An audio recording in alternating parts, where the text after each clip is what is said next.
When I came to marketing this relegation dogfight podcast on League Two, I didn't quite know how to bill it because is it a case of 2 from 3 where you would just include Tranmere Rovers in the relegation dogfight?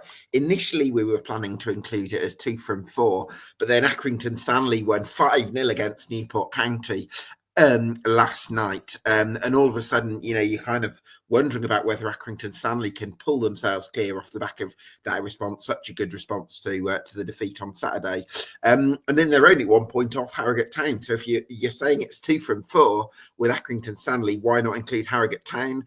And then that creates a bit of a trail, doesn't it? Because even beyond Harrogate, there's you've got Gillingham on 1 extra point, you've got MK Dons on an extra point beyond that. Where do you draw on the line? That's the big question with the relegation dogfight. I think it's fair to say it's a really difficult situation now for Carlisle United and Morecambe. Carlisle, especially because of the points gap that they've got to make up, and Carlisle and Morecambe because of I guess the difficulties they've had all season in terms of converting their high pressure on opponents, which they've done really well for much of the season, into solid output, and that's been a common problem for Derek Adams' side. Whereas the team that they would naturally feel like they could catch, Tranmere Rovers, they've parted company with Nigel Adkins, who, by the end, things, you hesitate to use the word toxic, but he wasn't far off that from what we can gather by the end, and clearly that change needed to happen. Since Andy Crosby came in, it's 5 points from 3 games for Rovers as well, an immediate pickup, which is a bit of a nightmare, isn't it, for Morecambe and Carlisle? So really intriguing. Morecambe and Carlisle have got to find form now in the final 10 games. There's no question about it. They've got to win games to give themselves a sniff, but they've also got to hope one of the teams above them plummet. So are both of those going to have it? Are both of those things going to happen, or are neither of them going to happen? Plenty to discuss then on this League Two podcast.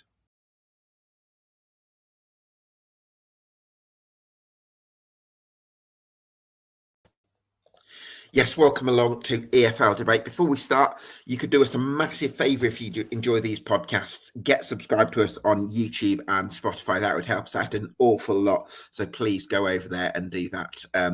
Thank you. For now, we'll be joined by our first guest, Dave Salmon, in a few moments' time. But I want to bring in my co-host for the evening, the excellent Ben Jones of the Super White Army from Tranmere Rovers. Good evening, Ben. Thanks so much for coming on as co-host. As always, really appreciate your time. How do you sort of see the relegation dogfight with skin in the game, of course, from a Tranmere Rovers perspective? Yeah, I mean, it's hard to take the rose tinted glasses off, I would say. Yeah, it does look very much like 2 from 3 now. I think Accrington almost have enough points. Well, Accrington and the sides above almost have enough points on the board that Carlisle and Morecambe will struggle to catch them, even if they don't pick up any more points. And then, yes, you're looking at Tranmere with, like you say, Andy Crosby's taken over 5 points from 3 games against sort of a top 3 chaser and 2 playoff chasing sides. So, real positive signs there. And yeah, it's definitely an uphill battle for Morecambe and Carlisle now, you would say. Certainly is. We're joined now by Dave Salmon from Shrimps Live, the co-commentator on Morecambe. Certainly joined you in 1 or 2 commentary panels over the last few years, Dave. So great to have you on the podcast and your insights on Morecambe.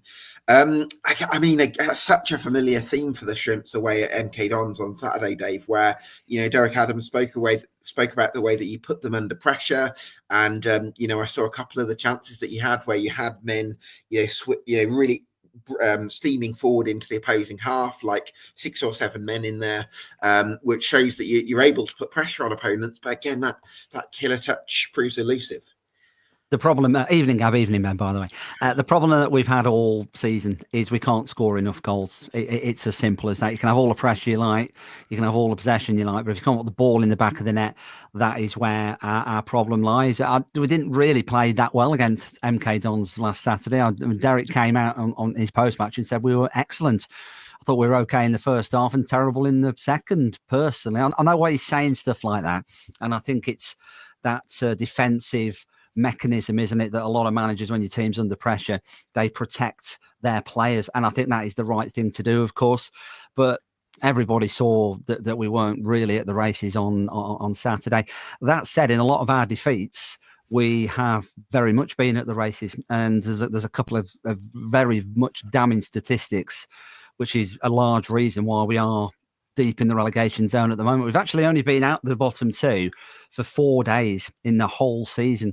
And they were the 4 days, Ben, after we drew 2-2 with yourselves in early December. That lifted us out the bottom two on goal difference. We then lost on the Saturday and went back into the bottom two, and we've been there ever since. So we are very familiar with our league position. The problem is we have lost 13 times in League Two this season by 1-0. 13 1-0 defeats. And that tells you everything you need to know. We're not being hammered. We're not being taken to the cleaners. A couple of beatings, of course we have, but most of our defeats are narrow, unlucky. Some narrow deserved, of course, but a lot of them could have taken something out of that. Probably could have gotten nicked to 1-0 now instead of a 1-0 defeat. And it's just getting the ball in the back of the net. And that's the difference. If we just turn a couple of those into wins, that we've lost 1-0 and a couple more draws, we're where Accrington are now. We're where Harrogate are now. We're not safe by any stretch, but it's a lot more rosy, isn't it? And that's the problem for us this season. And I know people watching this right now are going to go, what are you talking about, mate? You're second bottom. What are you on about? You're there. And I think you are where you are in the league at this point of the season because that's where you deserve to be, of course. But it doesn't tell our full tale, and that's for me has been so much the frustrating thing this season is we've competed well in loads of games and we just can't score. Yeah, I mean, I guess that's a bit of a theme for most of the sides down the bottom for different kind of reasons, within each club.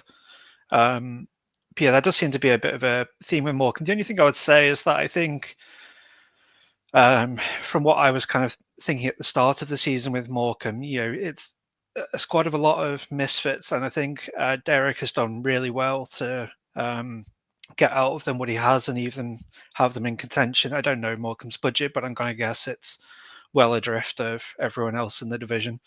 And I think for them to even still, have a chance of staying up at this stage is a really good job by Derek Adams. And then I think this sort of lack of killer instinct you maybe have in front of goal is essentially then due to maybe the quality of the players, where he's getting as much out of them as he can. I mean, I think to someone like Ben Tellett, who did really well in the first half of the season for you, and before that, I think he had struggled at Oldham in the National League, and he looked like he was set for kind of a career in the middle reaches of the National League. And then Derek's kind of plucked him up, and I don't know how many he scored first half of the season. I'm going to say it was 6 or 7, something like that. And I think that kind of showed the good job Derek was doing there. But there's always kind of limitations to that, and I don't know. That's just kind of where I see Morecambe. You can obviously tell me if I'm wrong there. General play, Ben, we are competitive against most teams in the division. We beat AFC Wimbledon, who might go up automatically, just over a week ago, and we thoroughly deserved to win that.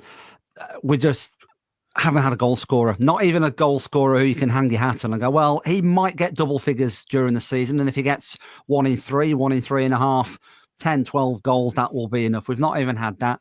Ben Tollitt started great, and then he fell off a cliff after Christmas. Ben's a great guy, by the way, and he's delighted to be at Morecambe, and hopefully he stays with us next season, whatever division he's in. But he's not been able to get in the team. His form drifted that badly. Derek took him out, and he's not gone back since. Even though we still can't score, he's not managed to force his way back into the plan. So I think that tells you where it is. We've got Marcus Dackers on loan from Salford. He's a great guy, he's Marcus, and I hope he has a great career.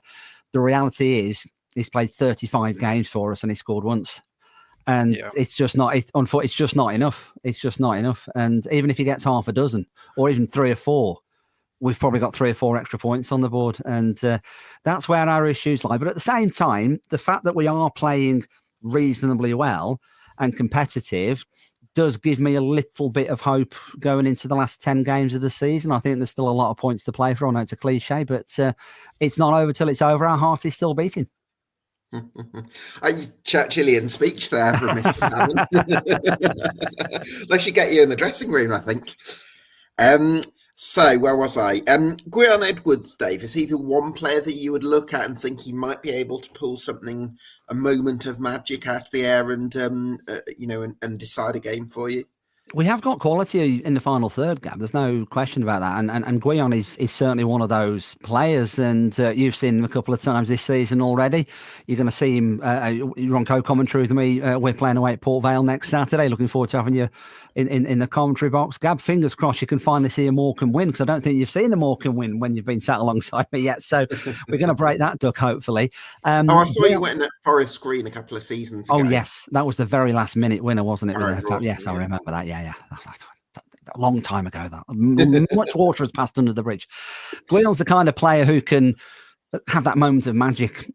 He's not hit the heights this season for one reason or another, because injury and in and out the team.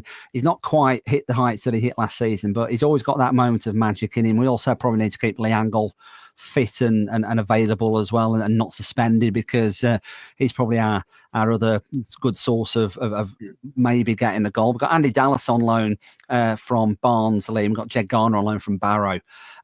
Jed's a great player, but he's not an out-and-out goal scorer. I think Andy Dallas is more of an out-and-out goal scorer. Scored twice on his debut against Fleetwood. Looks $1 million. Thought, here we go. Here's our saviour. We're brilliant. We're going to be scoring the goals to keep us up. And in 8 games since, he's not found the back of the net. So, it's just, it goes on and on and on. Our away form is the other thing as well, Gavin. Hopefully that's going to be put to bed next Saturday. We beat Carlisle on Boxing Day, and then we've lost 7 in a row away from home, which has absolutely killed us. We've picked our home form up. We've won 4 times in 7 games at home, and that's what's probably going to need to happen again to us to stand a chance. But we've lost 7 on the spin away. We've only scored twice in those 7 games, but again, 6 of those 7 away defeats have all been by a single goal. So round in the circle we go. Ben, you've seen Morecambe with your own eyes at when you went there with Tranmere Rovers, obviously an abject showing that day from Rovers. Did you see anything from Morecambe that day that gives you a bit of hope for them? I think I just kind of what I said earlier. I think they're really good at staying in games, and then that day I think they took advantage of our fragility on the day. There was a lot of emotion around that, negative emotion around that game from our side, and I think they scored not against the run of play, but it was quite an even game to that point. And once they scored, they kind of then went on to get the second on the back of a bit of, there was chants from the away ends calling for Aggins to go out, and Morecambe just kept their heads and kept doing what they were doing. And while our players, confidence was on the floor and they got their second. So I'd say that's their main strength, is that, they're good at staying in games and then kind of just doing what they're doing. I think the players got a lot of confidence in Derek Adams to keep doing, what he wants them to do. The one surprise for me, kind of looking at some of their team selections lately, is that the left wing back, who the name's now complete mental block. Adam Lewis. Yeah, Adam Lewis. The sort of 3 times I've seen him this season, he's really impressed me. And then I think he'd been in and out of the team a bit lately. And I think if you may be struggling to score goals, although he's not probably going to get any himself, or not many, he was the one who'd maybe help create them. So I was a bit surprised to see him not play lately. Certainly not the fixtures I'd looked at anyway. Well, Derek went for more of a keep it solid with a flat back 4 and played David Titonda, who's more of a conventional left back. So that meant that Adam Lewis couldn't really fit in the 11, because Adam's great going forward. He's got a wonder of the left foot. He'll cross it for fun all day long from the left side. Absolutely. But defensively, he's perhaps not as solid as Dave Titonda, who's been suspended for the last 2 games, actually, which is why Adam's been back in the team. And the first game after he got back in the team, he laid on the assist for our winner against AFC Wimbledon. So, it's there you go. Swings and roundabouts. But then last weekend, Saturday, just gone against MK Dons, he got the wrong side of his man. Silly, just an unnecessary cheap free kick on the edge of the box. Then Right, yeah. Crowley put it straight on the player's head and he nodded it in, and that was the end of that one. So it's the swings and roundabouts with Adam Luce. I suppose it's why these players play in League Two, Ben, I suppose, isn't it? Because, Yeah, absolutely. Yeah, they were defensively downs. solid and good going forward. They would, the very least, be at one of the clubs at the top few of the table. Exactly right. Dave, talk to me about Callum Cook, because I think last time we spoke to a Morecambe fan, there was a lot of optimism around the impact that he had made, because he's always stood out to me with his ability to look after the ball in tight areas, and he's touching close control and everything. So have we seen more of that recently?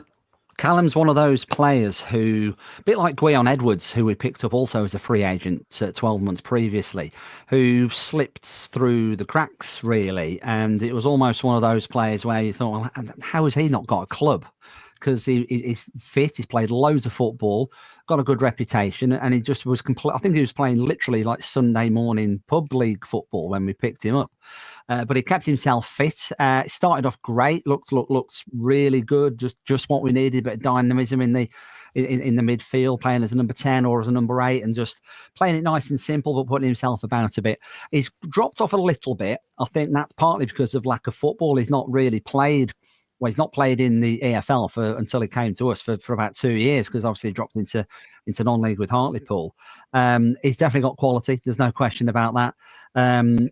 When Callum plays, he needs some more legs in the middle of the park, and we've got a couple of injuries in central midfield at the moment, so he's having to do a lot of donkey work, I suppose you'd call it, and that's not really his game. He likes to get on the ball and try and make things happen. So he's done all right. He's done all right. I'd expect him to start more games than he doesn't between now and the end of the season anyway. Earlier in the season, you had a centre-back partnership of Rhys Williams and Jamie Stott.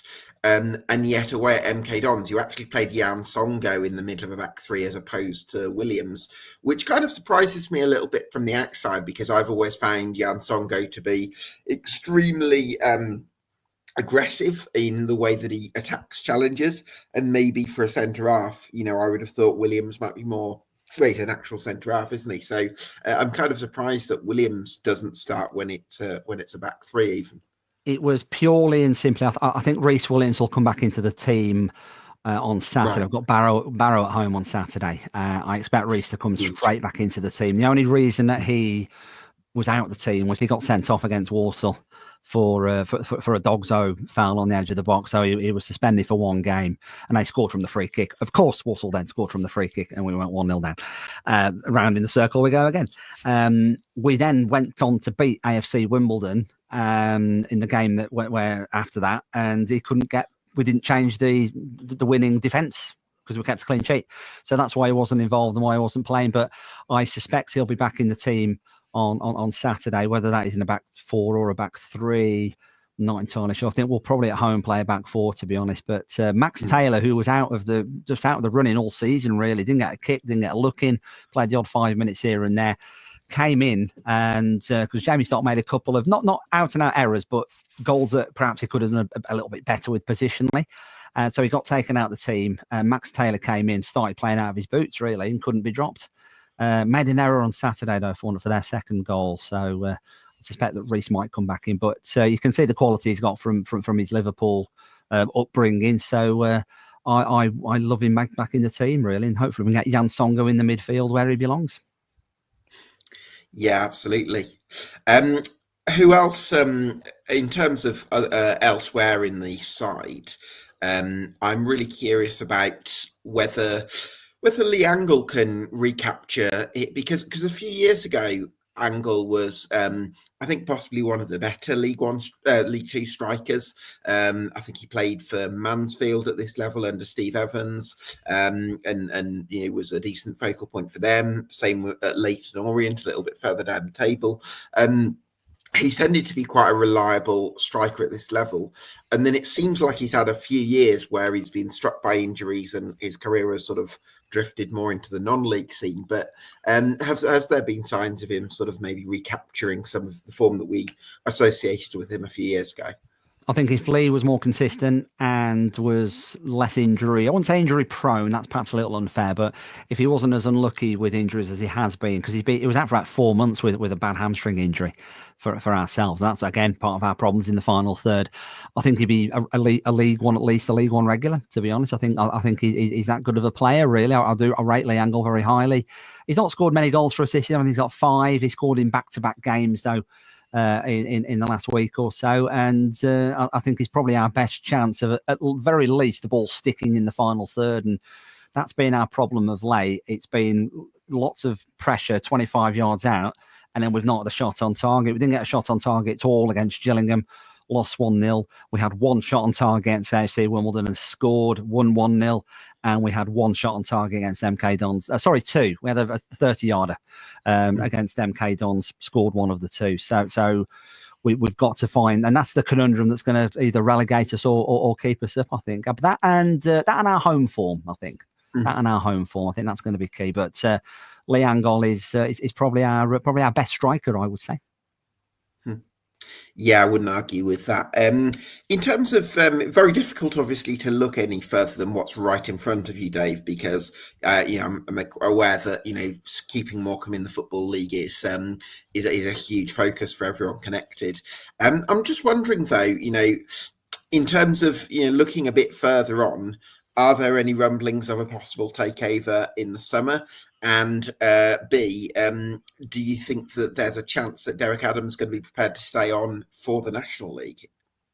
The second one is very hard to contemplate.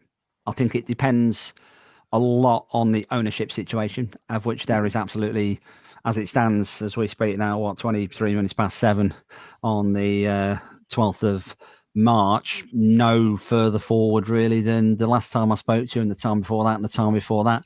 I was on another podcast quite recently with Fair Game, and we were talking about general football governance and the hopeful introduction of the independent regulator and what powers that independent regulator might have or be able to wield over so-called rogue owners of football clubs. And one of the things I said on that podcast was the regulator needs to have a power to actually say to an owner, if there is a deal on the table and there's no chance of that deal getting over the line for whatever reason, there's got to be some kind of time limit, or there's got to be some way that they are forced then to look elsewhere. And that's been a lot of the problem with our ownership. Is he spent a lot of time on one particular tire kicker who could never take the club over.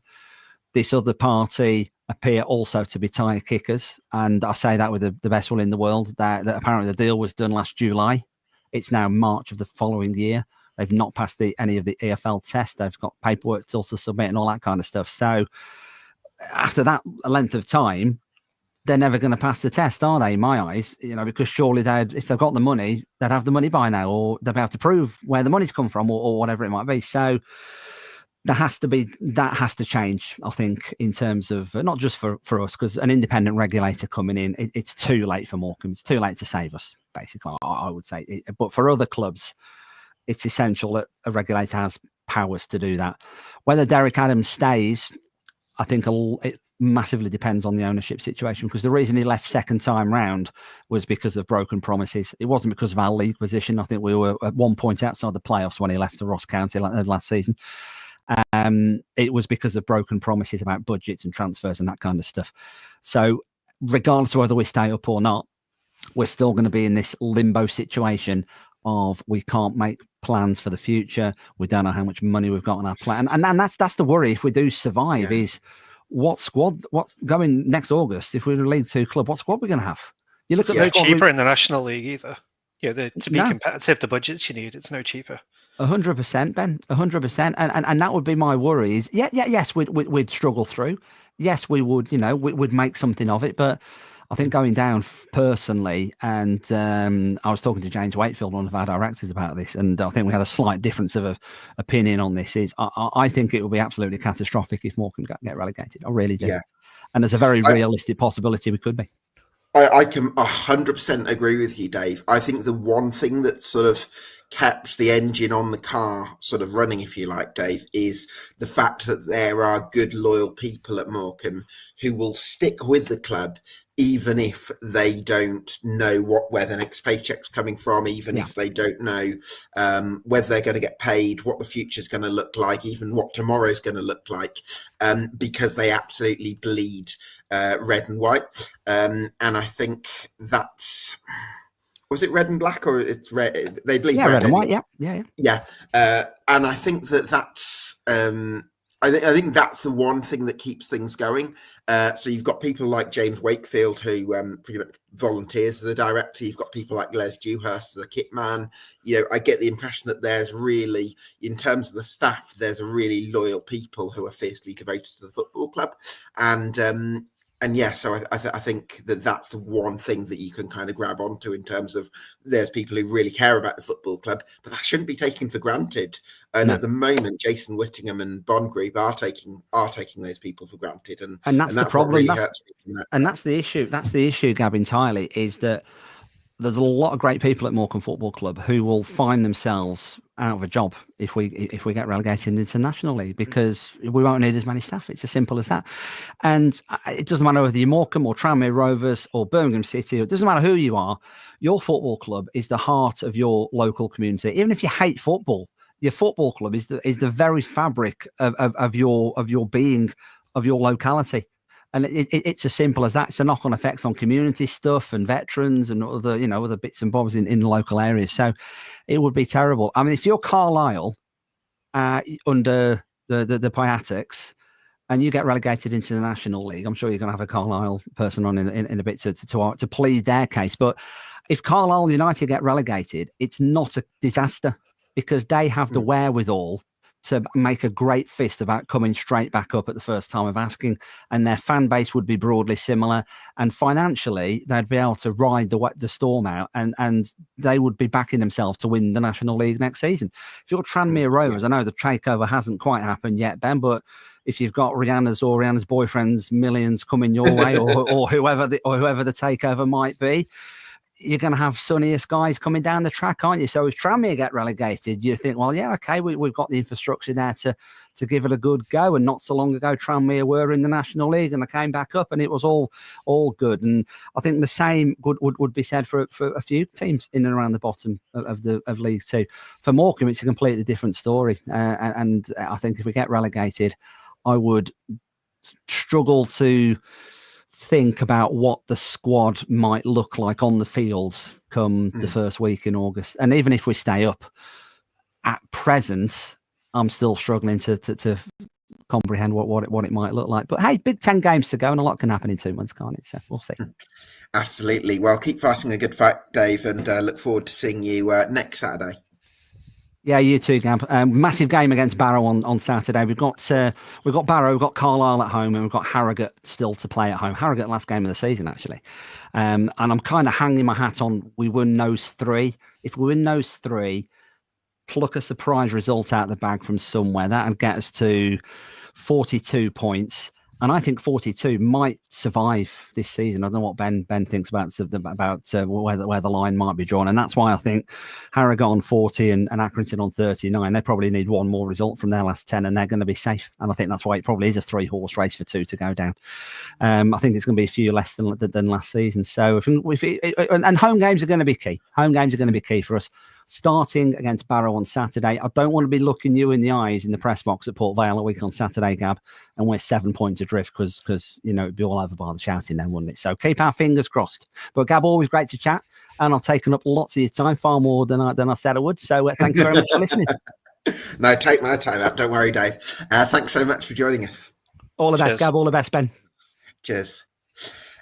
Well, our next guest is Morecambe's Lancashire rivals, Accrington Stanley representee Callum Gibson from the Raw Milk podcast. Callum, thanks so much for joining us. Really appreciate your time. Just wondering, that 5-0 victory over Newport County, that was a perfect response this Saturday, wasn't it? Yeah, nobody saw that one coming, but it's the Stanley way, from the inept and eye-wateringly poor performance at Barrow the week before. Nobody saw that coming. It wasn't just the win. It was the way we played. It was it was exciting to watch. We're on the front foot from the kickoff, and it just seemed like the shackles would come off from somewhere. And given that none of the other sort of lower ranked teams were playing that night, it was arguably the biggest game of the season. And to turn up like that under that pressure as well, you've got to give credit to John and Jed. I've been critical at times when they've deserved that, but they got it bang on last night. Ben, what did you make of Accrington Stanley the other night? They defended well at Prenton Park, didn't they? Yeah, I mean, it was a very chaotic game, I thought. I mean, as it kind of turns out, it was possibly the best result for both teams because it got Nigel Adkins the sack for us. So we said all along that was going to be our best route to staying up. So it was probably the worst result that could have happened to Carlisle and Morecambe was Accrington winning at our place. But yeah, I mean, I said in the WhatsApp group last night that, fair play to Accrington for that result last night because that's kind of come out of nowhere. I think Newport have sort of turned themselves around for the most part the last couple of months. And they're a much kind of different side than they were in the middle part of the season. So yeah, it's a really good result. And, you'd have to say that puts them right on the edge of staying up. I would be surprised if kind of Carlisle and Morecambe can get past, say, 42 points. So, essentially puts Accrington probably 3 or 4 points from safety. And, it's still 10 games to go. It's really hard to see that not happening even with a collapse. So, yeah, it's an absolutely massive result for them. And then, fair play to them. I was going to say then, I mean, if you look at it, you hesitate to say we're safe until it's mathematically the case, but 10 games left, we'd have to lose 4 in a row and Carlisle or Morecambe, win 4 on the spin as well. So both of those things are, well, us losing 4 in a row is not unlikely. The other side of the coin at the same time, you'd have to say is quite unlikely.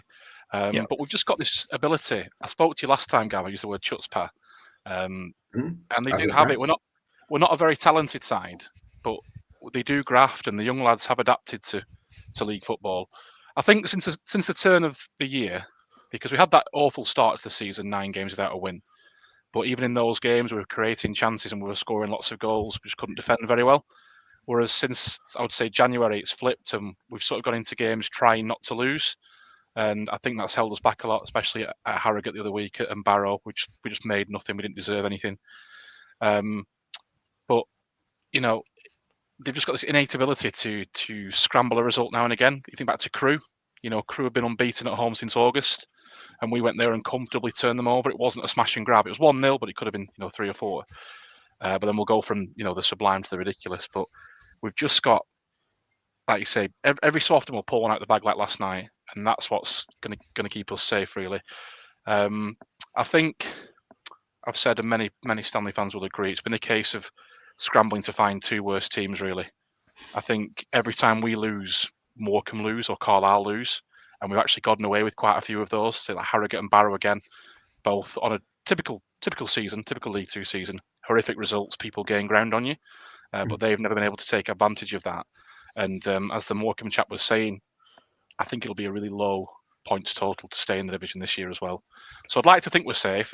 I'm not going to, not going to celebrate until it's mathematically certain. But I think we should just about have enough now.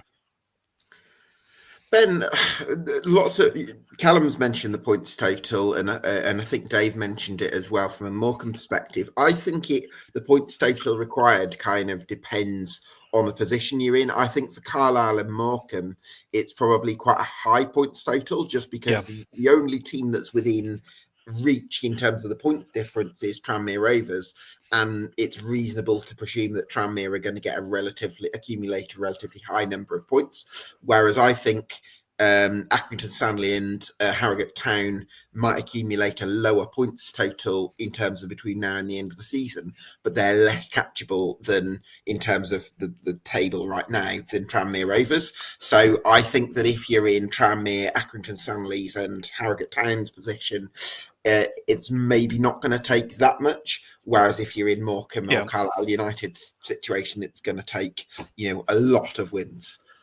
Yeah, I think from where I'm expecting we will finish up and kind of the positions that Accrington and Harrogate are in, it is looking a really kind of tough battle for either Morecambe or Carlisle to stay up. I think we've turned the corner now. We've probably got our hardest game of the run-in this weekend at Bradford away. But with kind of their injuries and the way we've played the last 3 games, I think we'll go there trying to win. Whether we do or not, I don't know. But yeah, I would suspect that in terms of Tranmere, Harrogate, and Accrington, they'll be going get to 42 points because that's probably the maximum that those bottom 2 can reach realistically. And once you get to that kind of 42 points thing, I think you're safe if you're those sides.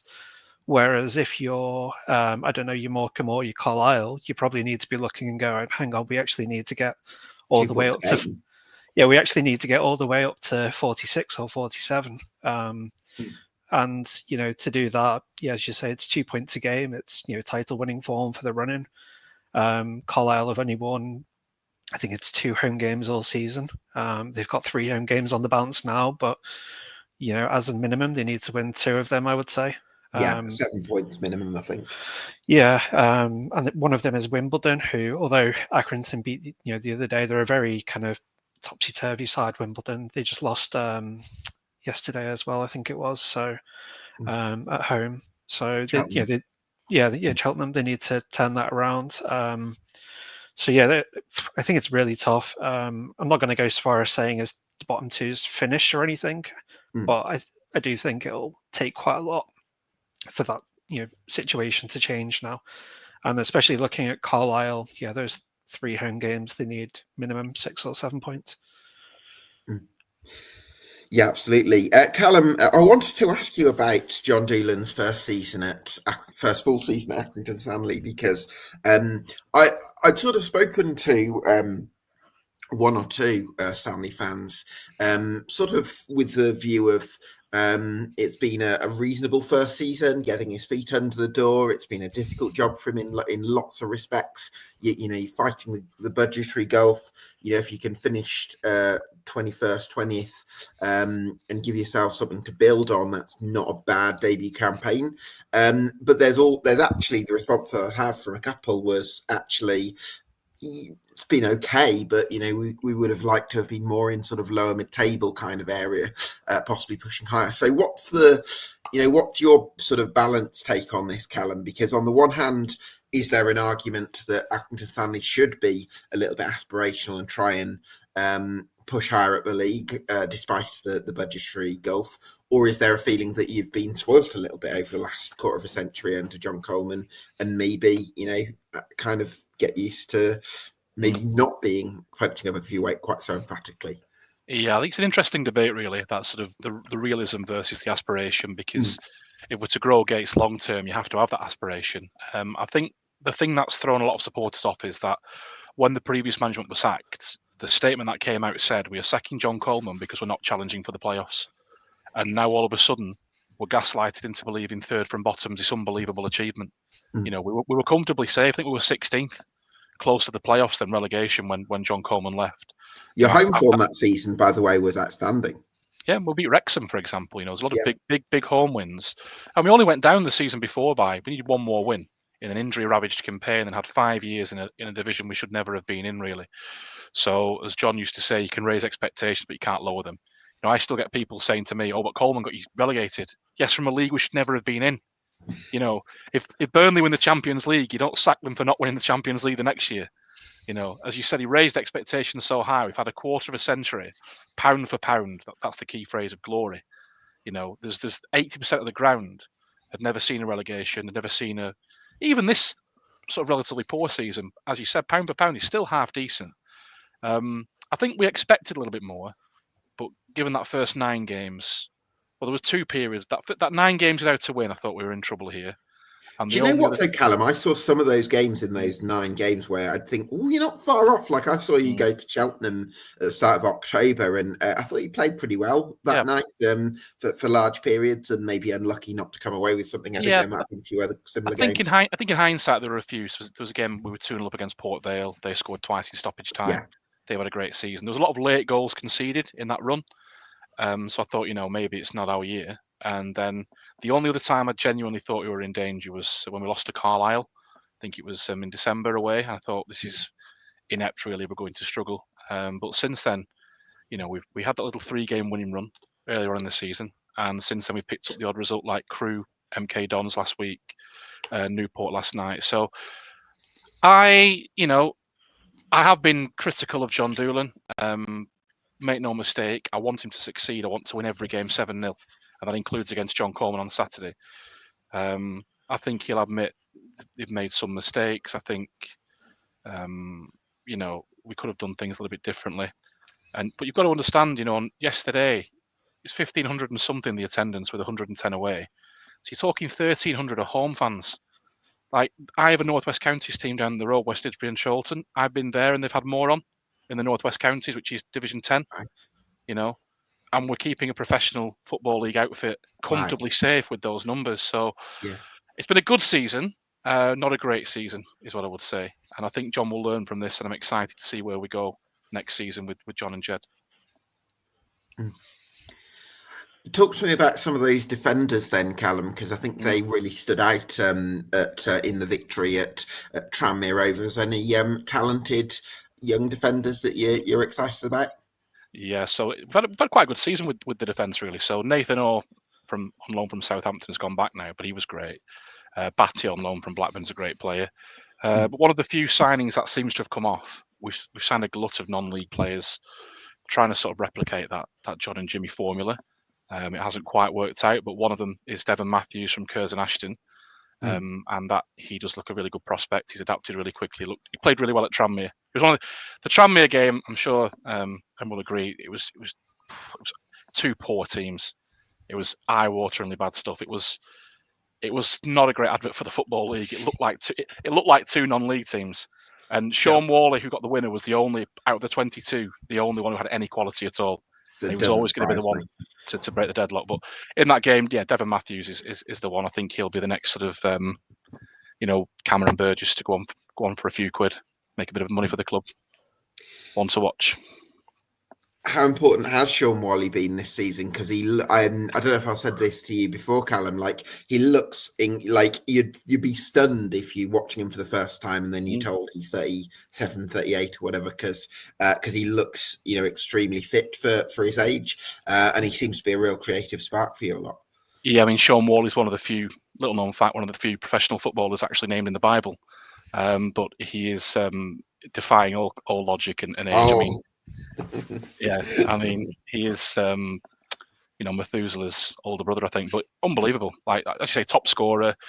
At a lot of times, he's been the only player with any real quality that the opposition fear. He's turned games on his own. Without him, I think it's not. You can't think of where we'd be without him. Basically, he is like McConville used to be a little bit. Yeah, he is the go-to, the new talisman, the new sort of elder statesman who's sort of taking that role. Yeah, and it's ironic really because the two best players this year have been Sean Worley and since January onwards, the second coming of Seamus Keneally. Like everybody thought Seamus Keneally was sort of finished. He was on his way out, probably his last year at the club. He can't play 90 minutes, but he does make a big difference. Like last night again, he was everywhere, and that for a young squad full of academy players and non-league players stepping up, I think it's been really important. So him and Sean Worley, without them we would have been, we'd really struggle. We'd be don't want to say it patronisingly, but we would be a Morecambe. We'd be really struggling. Certainly would. Ben, what do you make from an outside perspective of Accrington Stanley's season? I think, I kind of agree with most of the stuff that Callum said. I think he's been quite kind of pragmatic with what he said there. If you look at the budget they've got, it's somewhere in the bottom third, so probably even towards the lower end of that. So it's not unexpected they are where they are. I guess from an Accrington point of view, like you say, you maybe want to be a bit more comfortable. But the manager kind of his first season and John McGreal coming across from Morecambe as well. I think they've done a pretty decent job, and from the outside, everyone was kind of looking after that first 9 games you mentioned there and going, well, are Accrington done already? So, for them to turn that round, done really well, and fair play. I guess, as you say, the thing is, can you kind of kick on a bit next year and move a bit more up the table? but yeah, I think pound for pound, like you say, I can't really argue with that point of view that it's been a probably I would say from the outside looking like a par season for you. You know, I think and yeah, go on. I was gonna say, I think it's that thing that Gab alluded to before, because if you knew nothing about the club and you look at the gates, the budget, the area, every season of league football is a miracle for Yeah. a town that size and for a club that size. But as Gab alluded to, we've had a quarter of a century of overachieving. Yeah, A lot of supporters don't get 25 years of glory in a lifetime of supporting a club. We've just become so used to it. We expect to challenge and we expect to kick on, and it's not feasible really. Long term, it is a miracle. And as I think you touched on, use the word par. I think it is a par season. I'm quite pessimistic. I always take staying up. I take third bottom every year. But there's a lot of people who they're only used to that glory, so they see not challenging as like the end of the world, and it isn't. I think but also like a bit more as well. Like you say, if you've got one of the lowest attendances in the league and you've got an owner who isn't going to go and overspend and he's going to live within his means, then realistically you do have to overachieve to stay up. I think you have the lowest attendances in the league by a fair bit this year. So yeah, I don't really see how you could look at it a different way in that, because he's not a guy who's coming in pumping in millions after millions like some of the clubs in the division are. And if you've had your kind of glory periods, you maybe need to accept that there's going to be like 1 or 2 years where you've got to rebuild and bring some younger players through. Can you find a couple of gems in the non-league pyramid that either become part of your club for the next few years, or you can maybe sell them on for a bit of money that help you build a better squad?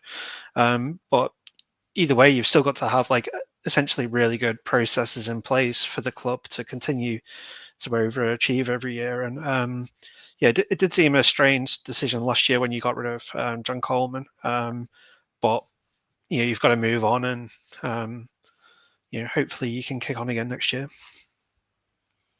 Yeah. Callum, talk to me about Alex Henderson, because he was somebody who used to, he does support Accrington Stanley. He followed the club as a kid, and he's a fan on the pitch, if you like. And I guess that's quite a special thing to see one of your own donning the red. Yeah, it's always good for fans of any club to see young players coming through, especially supporters of the club. A lot of supporters will tell you he's probably not had the game time that I would expect, because he does look lively when he plays.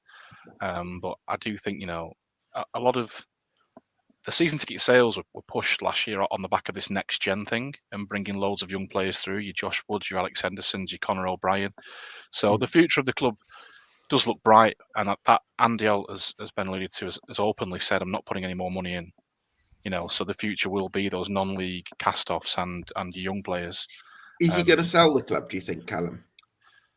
No, but I think that's because he can't find a buyer. I think he wants to sell. He still wants to sell. Right, he wants to sell. Okay, right. Yeah, I think the novelty has worn thin a little bit for him, and I won't go too much into that kind of area. That's but fine, I think the way that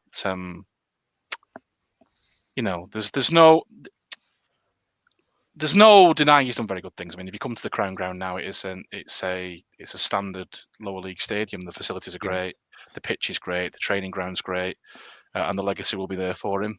Whether the choices he's made towards the playing staff and the squad itself are more sort of akin to business decisions rather than football decisions, that can be argued. But I think if he leaves, it'll be a mixed bag, but I think he's done enough things to have a legacy. But he said many times, buying a football club is a license to lose money.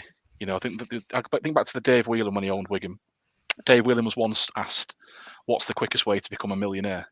He said, "Become a billionaire first, and then buy a football team." I think it's very true. There's no money to be made. Like I say, the 1,300 home fans. It costs. And this is the gauntlet to the town, really. I mean, it costs a lot of money to run a professional football team, and do the town and the people of Accrington ultimately want that? Or do they want a successful non-league team where it's cheaper to go on? Because it isn't cheap. I think it's £22 walk on. It's a poor town. That's a week's shopping. Yeah. You know what I mean? And again, the geography, as you know, being sandwiched between Blackburn and Burnley, it doesn't help that Burnley are going great. Blackburn are flirting with the playoffs. So if you're a child in town, those two things become more attractive than paying the same money to go on a half-empty Crown Ground on a Tuesday night. But yeah, it's a very long-winded But answer. you know what, Essence Callum? I was thought so. you had a period where Accrington Stanley held a kind of a romance, even for Blackburn and Burnley fans, where I'm sure for the Stevenage game in 2016, where you just missed out to Bristol Rovers, there were Blackburn fans who played an early kickoff in a sort of an irrelevant mid-table game on the final day of the championship, and Blackburn fans got in their car, and went to watch Accrington Stanley. I mean, the thing is with that, the people of Accrington will turn out for one thing. It's the same at many clubs. They will turn out for a winning side. That is it. You can have the nicest facilities in the league, the best pitch, doesn't matter. When we had the Tim Pot Old Cowshed stand and the Phoenix Knights clubhouse and the no running water, if you were top of the league, you get 4,500 done. That is the only thing they'll turn out for. We are trying. We do the thing every year where every year 3 child in the borough gets a free shirt. Callum, do you want me interrupting there? Is it just about being top of the league, or is it about holding a more spiritually captivating offer, if you like? Because there's been a time where you would think about Accrington Stanley maybe 3 or 4 years ago, where it felt like a really good family club where you would have this lovely bar, and people would come together, and people would compliment, like Sunderland and Barnsley fans would be complimenting the sort of the offering of the club, and parts of that are still there. And yet, I just wonder if parts of it has gone a little bit in the last couple of years in terms of the feel-good factor. You do have to sacrifice a little bit of that in that sort of this drive for professionalism, I think. So that has, a former chief executive said, 99% of the changes over the last 10 years have been for the better. You just hope it wasn't the 1% that mattered, because we did have this. The selling point of Accrington Stanley was always we are a non-league club in the Football League. That was what it was. You had the non-league crack, you had that camaraderie, stand on the terrace with your friends. Yeah. But we were competing against, not long ago, Sunderland and Sheffield Wednesday on an equal playing field. I think that has gone a little bit. I think the ground itself used to be worth 10 points a season. People used to hate coming there. It was a bobbly pitch, potato field, slope, horrible dressing rooms, things like that. Those days have gone. There is still, we do attract a lot of new fans who do like the sort of more rustic aspects of the club. Yeah. But I think that long term, we didn't really, in hindsight, capitalise on those 5 years in League One. That was the time when the town sort of had a bit of curiosity, and you got a few new people through the gates, and we haven't really held on to them, which is a bit of a shame. But it depends how you look at it. If you were to plot a graph of attendances, the other way to look at it is, 20 years ago, 600 was a good home gate. So we're averaging around 2,000 now. So if you look at it that way, it's a monumental increase. But in Football League terms, it's always going to be a struggle, I think. Absolutely. Well, Callum, thanks so much for coming on. Pretty confident, just to finish off, that you're going to finish the job? I think so. I think if we win on Saturday, I think it's all done by the shouting, really. As I say, not necessarily down to us. I just can't see Morecambe and Carlisle stringing 4 or 5 wins together with 10 games to go. As Dave said, it's that's title winning form. I can't see either of those doing that, regardless of what we do, really. So I am quite comfortable. Just thankful it's not 3 up, 3 down. Absolutely. Callum, thanks so much, and keep up the great stuff on Raw Milk Podcast. No worries. Thanks, chaps. Take care. Cheers. Thanks. Cheers. So, Ben, I wanted to talk to you about Tranmere Rovers, because you're certainly, as mentioned earlier, you're the closest team catchable to Carlisle and Morecambe in terms of points. But I watched extended highlights of the 2-1 victory over Bromley. You got Josh Hawkes coming back in and looks rejuvenated under different management, and it's like he's never been away. You've got Regan Hendry coming back into the team, and he seemed to make a real difference in terms of the smooth slick football, zip that you played with. And also Amari Patrick coming up with some really big moments as well. So, I compare that with some of the the chances that you created against Bromley looked very intentional with your play in the final third. Whereas I look at Carlisle and the chances they created at Harrogate, for instance, it was crossing into the box. It was, deflections and hoping that something landed. A bit like we were earlier in the season, really. Exactly, yeah. So you must be really encouraged by the work that Andy Crosby's done in the. Yeah, I mean, I had a bit of time this week, so I did a bit of a deep dive into some of the stats on us to kind of,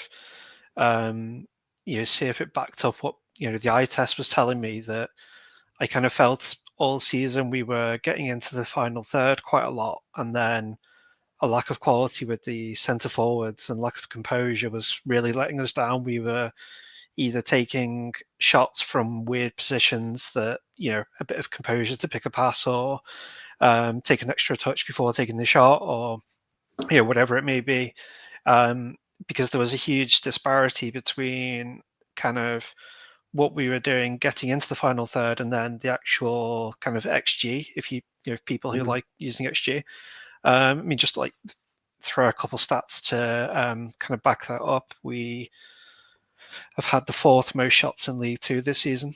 An average of 12.6 per game, which I think is only bettered by Walsall, Doncaster, and Notts County. And then, in terms of touches in the box, we've got the second most in the division. So it's kind of, those aren't stats you would normally associate with a team that's fighting relegation. So I think it doesn't kind of confirm what I've felt in terms of the eye test, but I think it certainly gives me a bit more confidence in those views that essentially with Nigel Adkins valuing players who would run a lot as opposed to technically strong players, we were maybe prioritizing the wrong things. So you would have earlier in the season when he was still fit, then Regan Hendry would maybe pick out a pass for Harvey Saunders, who would then take the shot from 25 yards when all he had to do was run another 10 yards with the ball. He'd have a one-on-one with the keeper and things like that. So then these kind of last three games under Andy Crosby, I don't think he's done anything special. I think part of it is down to the fact that it's anyone but Adkins. I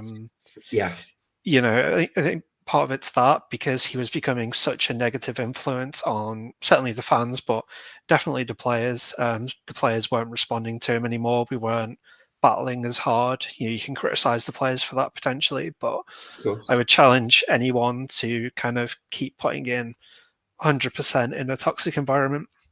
So you change the manager and that immediately. Against Port Vale, which was the first game after the change, we won, I would say, 80% of the second balls in that game, which was a big part of the reason we had a relative control over that game. And I think we did edge it, even though it was kind of 1-1. But then on top of that, as I was alluding to earlier, he's brought Josh Hawkes back into the side, essentially in place of Harvey Saunders, and the kind of streets apart in terms of their technical ability. And then alongside Regan Hendry coming back from injury, who's one of the sort of better creative midfielders in the division. He has really high output in terms of his not necessarily his assists, but kind of like the pass before the assist sort of thing. He's really important in that build-up play. But Andy Crosby's kind of given him the license for 2 of the 3 games to play as a 10. So he's actually playing behind the striker. He's put Christian Dennis up front as opposed to Davison. So although Dennis isn't really going to do anything in terms of holding on to the ball or winning his duels, but that's not really what we've been looking for. And I think what he's focused on is you've got essentially 5 players there now in Regan Hendry, Sam Finley, Josh Hawkes, Kieran Morris, and Christian Dennis that are all technically very strong for the division. And we're against all 3 of the sides we've played. We've been able to play through the thirds and get in behind sides. And rather than put aimless crosses into the box, it's kind of measured pullbacks to, like where Hawks scored on Saturday. Regan Hendry got to the byline after Sam Finley played a pass through, I think it was 4 players. Hendry pulls it back and Hawks has peeled off one of the centre backs and smart finish into the far corner. And I think those are the kind of chances we've created quite a few of in these three games. So it doesn't matter a huge amount who we're playing against if we can keep doing those, that style of play, those patterns of play. And I think it's part of the reason all of a sudden why a lot of Tranmere fans would suddenly be confident that we'd stay up, because there's fixtures where we might have previously gone, we're getting nothing there, to, well, actually, we'll go there and we'll give it a go. So Bradford this weekend, we'll go there and we'll try and win, and maybe we won't win, but I wouldn't bet against us getting a point there. With the way we've been playing, and then you look after that, and whereas under Adkins it would have been a write-off. Yeah, under Adkins it'd be sit back, park the bus, eventually they will score, and then it's game over, because it's really hard to go from parking the bus to playing football. So I'm not saying we definitely will get a result, but I think we've got a reasonable chance as far as you can in this situation. And then games after that, like Fleetwood away, who are kind of meandering in mid-table, you're looking at those kind of games and going, they're really winnable games now, whereas again before that would have been a negative. So I think there's a lot more positivity there, and kind of like a lot of people thought there would be when Adkins was eventually sacked, that there'd be this kind of bounce in terms of player energy and fan energy that would hopefully see us over the line. And I'm probably looking at these last 10 games, and I would be surprised if we took less than 12 points from them. I think we will take more than that, but I would be surprised if we took less than 12. And if we get 12, you're then looking at Morgan needing 16 points from 10 games with their slightly better goal difference, or Carlisle needing 18 points from 10 games, and they've only won 2 home games all season. So obviously in terms of points on the board, we're not safe, but I think positive momentum and all those kind of things, we're in a much healthier position now. Certainly are.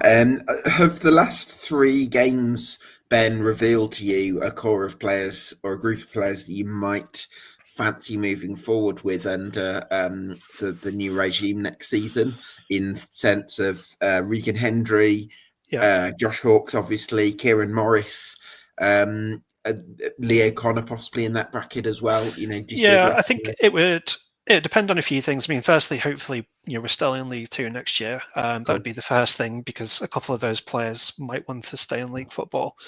I think the goalkeeper certainly would, Luke McGee would be the first one you would want to pin down. For the most part, he's been a very good shot stopper for us the last couple of years, and I think you would want to keep him on that basis. I mean, if you down the line, you maybe want someone who's better with their feet, but in terms of next season, I think you can't really do too much better in terms of a shot stopper. Leo Connor has been playing right centre back in these 3 games and has actually looked really good there. If someone like Ryan Lowe who has been rumoured, he likes a back 3. I don't know whether that would be an option to continue like that. And then further up the pitch, Michael Duff, Ben? I don't know. I guess that would be a similar kind of appointment in a way to Ryan Lowe in terms of the style of football. So I'd probably give you a similar answer there. I mean, my personal preference would still be for someone who is going to come in and try and play slightly more attractive football, like Phil Parkinson from Altrincham or someone like that. But it's a bit more of a gamble of a managerial appointment, plucking someone out of the National League, as opposed to 2 blokes who have won multiple promotions. But and then in terms of some of the other players to look at, I think Regan Hendry you would absolutely want to keep if you were still in League 2.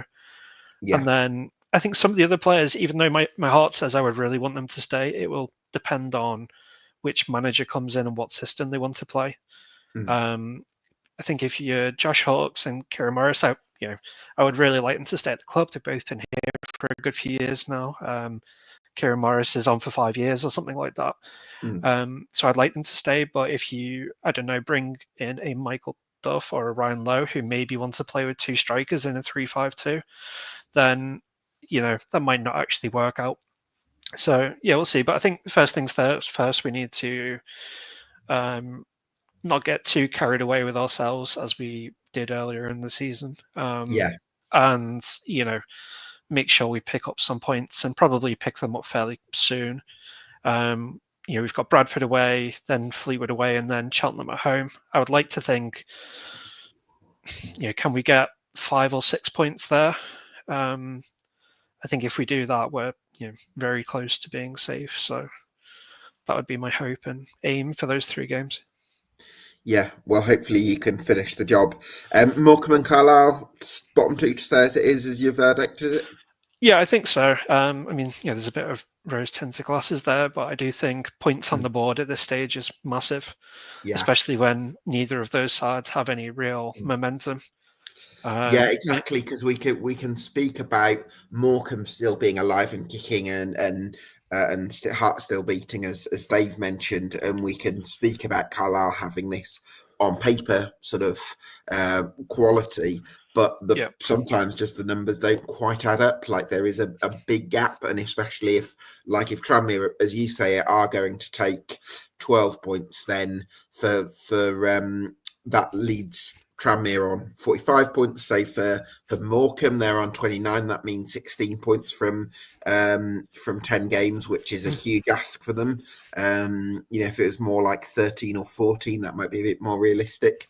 Again, for Carlisle, that's 18 points from 10 games. That's 1.8 points per game, or nearly automatic promotion form. So yeah, I think it's a huge ask for both those sides, and you're just relying could Harrogate Town completely capitulate? Could Accrington Stanley capitulate?